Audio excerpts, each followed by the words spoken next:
রবীন্দ্রনাথ ঠাকুরের জন্মদিন। সেই উপলক্ষে আমি আপনাদের সাথে একটি কবিতা আবৃত্তি করব। কবিতার নাম জ্যোতিষশাস্ত্র, কবিগুরু রবীন্দ্রনাথ ঠাকুরের লেখা। আমি শুধু বলেছিলাম কদম গাছের ডালে পূর্ণিমা চাঁদ আটকা পড়ে যখন সন্ধ্যেকালে, তখন কি কেউ তারে ধরে আনতে পারে?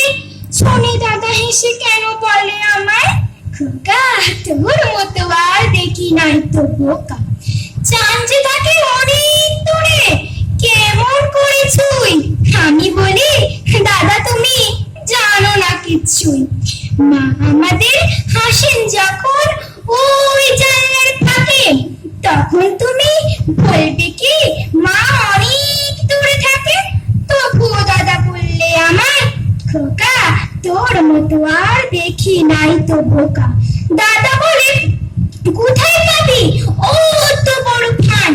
আমি বলি কেন দাদা, ওই তো অত ছোট চাঁদ, দুই মুঠোয় ওরে আনতে পারি ধরে। শুনে দাদা হেসে কেন বলে আমায়, খোকা তোর মতো আর দেখিনি তো বোকা।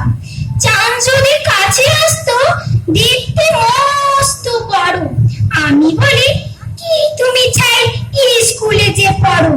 মা আমাদের চুন খেতে মাথা নিচু করে, তখন মায়ের মুখটা দেখায় মস্ত বড় কিছু।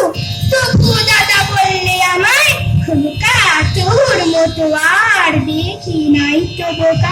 নমস্কার।